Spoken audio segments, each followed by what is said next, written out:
Bonjour Diane. Bonjour Brigitte. Oui, bonjour. Bonjour Diane. Bonjour, excusez-moi, j'ai pas retenu votre prénom. Arthur Vernon. Arthur, bonjour. Alors c'est intéressant parce que vous avez évolué, vous, par rapport au libertinage. Ça fait combien d'années que vous êtes libertine? En fait, j'ai commencé le libertinage vraiment il y a 4 ans. Mmh. Et puis, je l'ai souvent fait quand j'étais célibataire. C'est-à-dire qu'au début, j'avais un libertin avec qui je faisais... dès que je devais libertiner, c'est-à-dire que dès que je faisais... Moi, le libertinage, je fais pas de l'échangisme. Je fais plutôt à 2, à 3, à 4, à plus, si affinité. Et donc, voilà, après j'étais en couple, donc je me suis un peu arrêtée. Puis après, je me suis de nouveau retrouvée célibataire et c'est là où j'ai recommencé à libertiner. C'est-à-dire que quand vous êtes célibataire, vous aimez faire l'amour, donc le club libertin, on fait son marché, quoi. Oui, c'est un peu ça. Non, mais c'est bien, c'est une belle façon de voir les choses, après tout.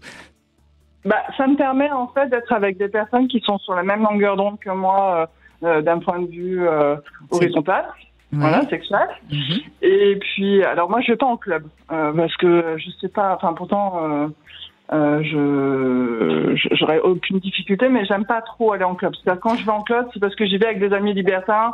Oui, mais je comprends parce que les soirées privées sont peut-être un peu plus sélectives et en tant que femme seule qui va aller dans un club, vous pourriez être un petit peu harcelée quand même, oui. Exactement. Déjà, quand on est sur des sites, même libertins, et qu'on a une fiche de femme seule, on se fait un peu harceler. Alors, donc souvent, je mets une fiche couple, d'ailleurs. Je mets jamais une fiche femme seule. Voilà. Eh oui, comme quoi. Hein. Et ça me permet d'avoir, voilà, j'ai effectivement un libertin avec qui que je vois régulièrement. Et voilà, comme ça, je peux mettre ma fiche avec cette personne. Et puis, si on veut coquiner, on peut le faire. Et au moins, voilà, j'ai un complice avec qui régulier, avec qui je peux faire tout ce que, au moins, je suis en sécurité et avec qui je peux faire tout ce que je veux. Vous voyez, je trouve ça dommage parce que de mon temps, c'est-à-dire il y a déjà une bonne presque 40 ans, en tant que femme seule, on n'aurait pas été comme ça un peu harcelée. Donc on voit bien, alors c'est bien que le libertinage se soit démocratisé, hein, mais quelque part, ça a perdu un petit peu de son respect du féminin, je trouve. Ouais. Il y a un peu à boire et à manger, parce que les vrais libertins, il n'y a aucun risque. On peut aller, il ne se passe jamais rien. En revanche, il y a des personnes qui se disent libertins ou qui vont au club et qui n'ont pas les mêmes valeurs, entre guillemets, que le libertinage classique, qui n'ont pas les mêmes, les mêmes attentions. Oui, et là, c'est là où c'est un peu plus dangereux. Cela dit, je pense que tout dépend du type de soirée. On l'a un petit peu déjà évoqué. À mon avis, si vous allez en femme seule dans des soirées qui sont entre guillemets réservées aux couples, parce que généralement dans les soirées réservées aux couples, les femmes seules sont également les bienvenues. Je pense que dans ce type de soirée, il n'y a pas de difficulté de comportement des hommes qui sont présents. Là où ça devient plus problématique, c'est effectivement en tant que femme seule, vous allez dans une soirée en club dans lesquelles les hommes seuls sont admis, et là, effectivement, il y a une oppression très vive. Il y a des mâles en rut. Il y a des mâles en rut. Non, mais exactement. Et c'est un peu la même chose sur les sites libertins. Et c'est une très jolie astuce que vous donnez aux auditeurs de l'émission, aux auditrices qui seraient concernées. C'est vrai que comme les femmes seules sont quand même assez rares sur les sites libertins, elles sont aussi sur ces sites victimes d'une forme de harcèlement et elles sont inondées de messages. Alors après, certaines apprécient beaucoup parce que vraiment de façon virtuelle, elles se retrouvent avec une pléthore de propositions, une horde de propositions, et c'est vraiment un choix. Ce qui d'ailleurs entraîne parfois des petits débordements de comportement, où c'est vrai que parfois la femme se sent tellement supérieure que parfois les échanges peuvent parfois un petit peu de manquer de courtoisie, parce qu'il y a tellement de choix.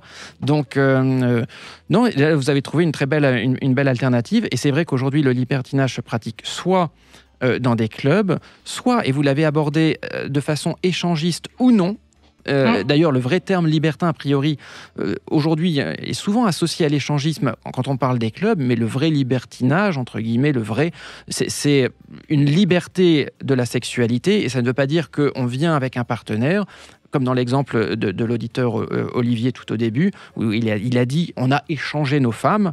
Bon, ça c'est un concept qui est quand même un peu particulier, mais qui ne veut pas dire libertinage. Le concept de libertinage n'est pas forcément un troc, ça peut être juste une liberté dans le choix du partenaire sexuel, et ce que vous racontez le témoigne bien.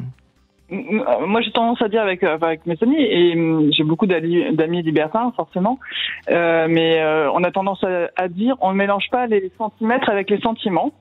C'est joli. En tout cas, on joue, on est là pour jouer. Le jeu, c'est du jeu, et le jeu, ça peut être aussi un jeu de séduction, etc.